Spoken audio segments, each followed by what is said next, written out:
Hello, I am Xarkun. This is World of Warships Legends. Today I've got a look at the Tier 7 Tech Tree Italian cruiser Amalfi for you. I'm going to show you my build, the commander setup, take a look at the armor viewer, and then we're going to jump into a very, very good game in the Amalfi.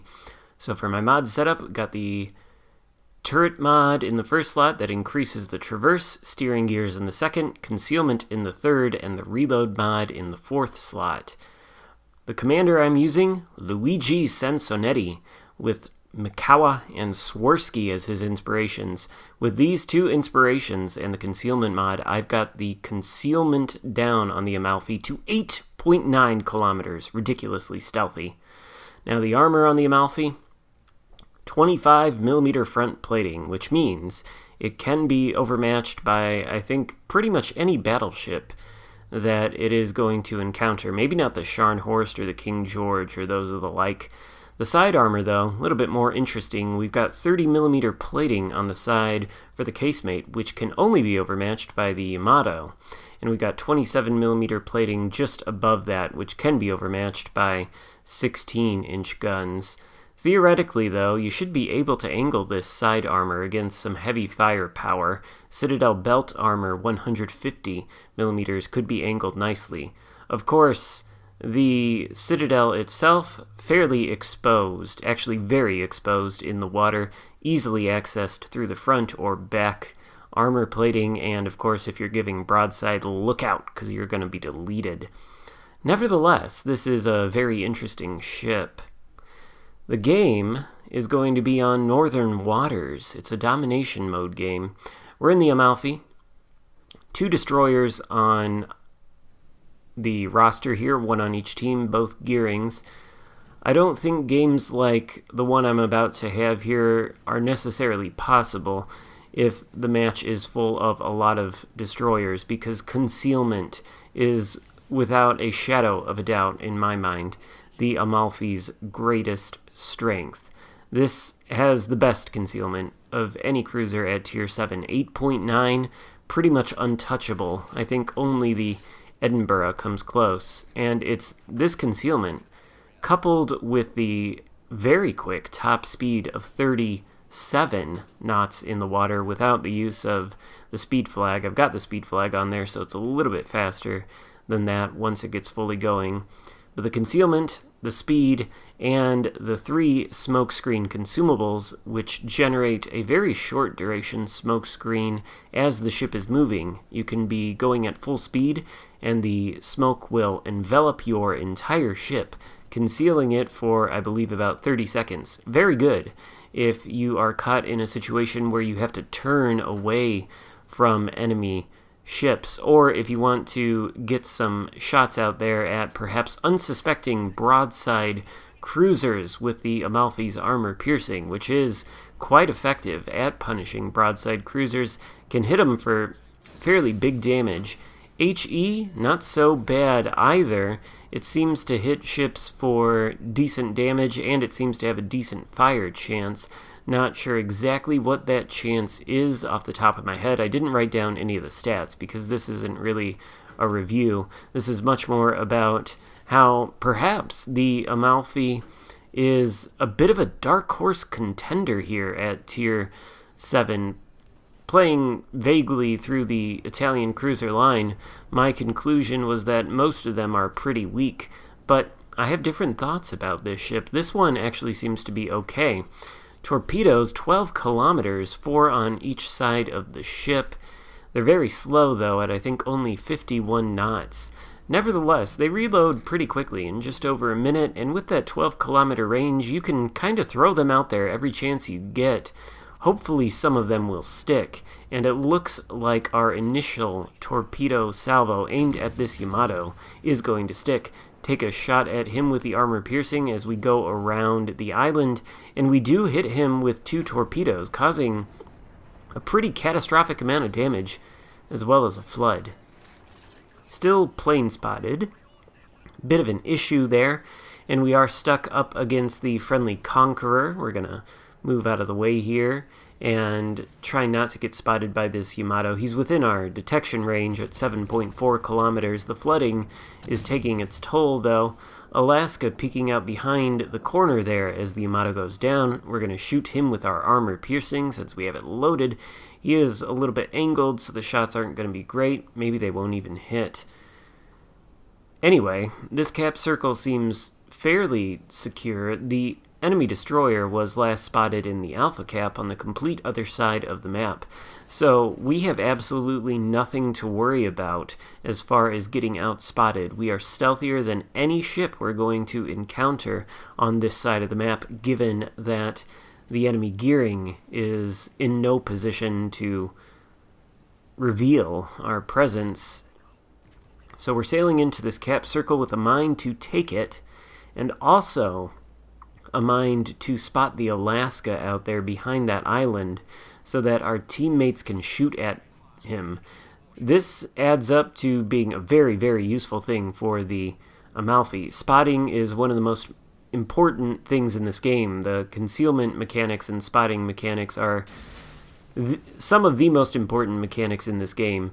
You can't hit ships generally that you can't see, and if you have teammates that aren't spotting them but they have teammates that are spotting you, that is a recipe for frustration and death. Not fun to be on the receiving end of fire from ships you can't see.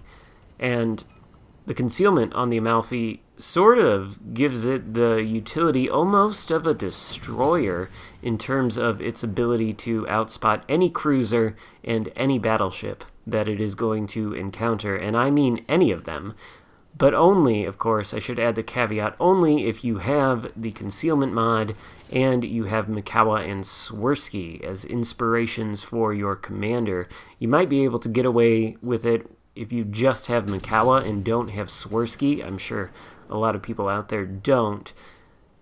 Even if you don't have Swirsky, though, the concealment on this thing should be monstrously good. And that is great, because you'll notice the guns, although they are capable of hitting fairly hard, maybe not anything too far and away different from your typical Tier 7 cruiser with 203mm guns. I think we hit that Alaska for a 4K salvo. Using the smoke screen right now, though, because we've made a mistake and run into that island, we want to make sure we're concealed. Even though the guns do seem to hit pretty well, they do reload fairly slowly. That's why I've got both the turret traverse mod and the reload mod on. Without it, both the turret traverse and the reload feel, to me, insufferably long, but I've got it down to a 14.3 second reload, I think, right now, which isn't super quick, but it's also not outrageously slow either. Definitely a comfortable reload to make use of.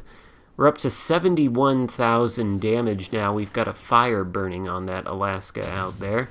Kutuzov, spotted inside of his smoke screen, goes dark with only a sliver of health left, which we remove and send him back to port. Yamato out there, looks like we could secure a kill on him as well if we aim our shots correctly. He's barely got any health left. Will the HE be enough to take him down? Yes, for 2,500 damage, the Yamato goes down as our second kill of the game. Not quite close enough in sequence there to get the double strike, but still securing the kill on two very dangerous ships still left alive out there. Full health Yamato shooting at us right now. I believe he is vastly underestimating the speed of this Amalfi, which is another one of its strengths. Again, 37 knot top speed. I'm pretty sure that's faster than any Tier 7 cruiser, except for maybe the Charles Martel, but only when the speed boost on that ship is active.